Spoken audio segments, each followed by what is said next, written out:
Hai teman-teman, perkenalkan nama lengkap saya Sinta Pulli dengan NIM 2021 552 Prodi Ekonomi Pembangunan.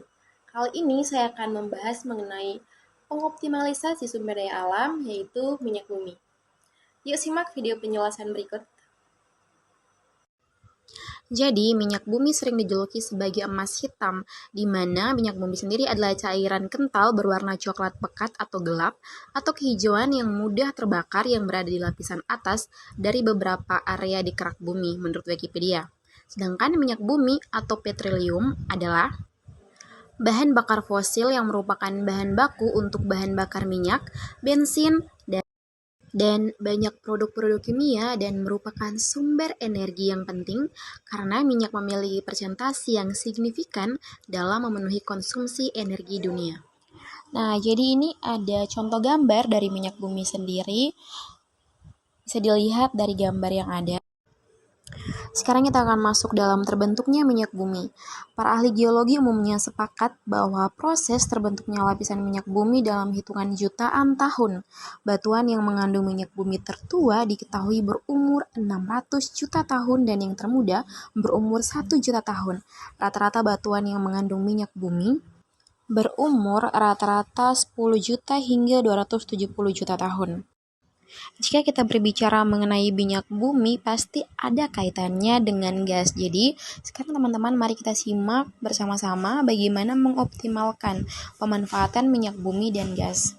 Jadi, mengoptimalkan minyak dan gas untuk pembangunan Indonesia ke depannya berarti kita melakukan usaha. Usaha apa? Yaitu usaha terbaik untuk menggunakan minyak dan gas dalam jumlah tertentu. Indonesia memiliki sejarah yang panjang dengan yang namanya minyak dan gas. Sektor hulu migas masih menjadi motor utama dalam menggerakkan pembangunan di tanah air kita. Sektor strategis ini memegang peranan vital dalam berkelanjutan pembangunan sejak Indonesia merdeka. Jadi teman-teman, sebagai mahasiswa atau sebagai bangsa Indonesia, kita juga harus perlu menyadari betapa pentingnya untuk bisa mengoptimalkan pemanfaatan minyak bumi dan gas agar bisa menjadi poin utama dalam menggerakkan pembangunan di negara kita sendiri. Ada 3 rencana strategis, diantaranya yang pertama, mengoptimalkan kapasitas penyediaan minyak dan gas. Jadi teman-teman perlu diingat bahwa Indonesia mengalami penurunan lifting dan cadangan pada minyak dan gas bumi dikarenakan sumur-sumur yang sudah tua dan belum ditemukannya cadangan baru yang melimpah. Jadi kalau kita mau liftingnya naik dan menemukan cadangan baru, maka kita perlu eksplorasi. Tapi kan butuh biaya besar. Nah, teknologi dan sumber daya manusia yang unggul untuk menemukan cadangan-cadangan yang baru. Yang kedua adalah meningkatkan alokasi minyak dan gas domestik. Nah, agar kita bisa memanfaatkan gas bumi kita optimal untuk kebutuhan domestik, maka ada beberapa langkah-langkah yang harus kita lakukan. Yang pertama adalah mengurangi dan menyetor supply gas bumi untuk ekspor, dan yang kedua melakukan pemerataan pembangunan pipa yang digunakan untuk mengalirkan gas, dan yang ketiga adalah membangun infrastruktur gas bumi yang menjangkau wilayah-wilayah ekonomi baru, khususnya tantangan wilayah Indonesia Timur. Dan rencana strategis yang ketiga adalah meningkatkan akses dan infrastruktur migas. Nah, teman-teman, sesuai dengan pasal 8 ayat 2 Undang-Undang Migas di mana pemerintah wajib menjamin ketersediaan dan kelancaran pendistribusian BBM yang merupakan komoditas vital dan menguasai hajat hidup orang banyak di seluruh wilayah NKRI.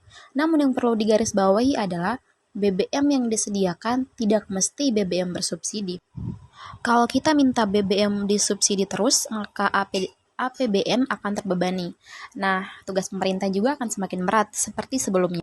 Jadi, upaya yang bisa dilakukan untuk mengurangi BBM bersubsidi, yang pertama adalah konversi minyak tanah ke LPG tabung 3 kg, dan yang kedua konversi BBM ke BBG, dan yang ketiga adalah pembangunan jaringan gas rumah tangga. Jadi untuk memenuhi kebutuhan domestik secara keseluruhan diperlukan penambahan kapasitas kilang dalam negeri baik melalui RDMP atau pengembangan kilang existing dan GRR atau pembangunan kilang baru.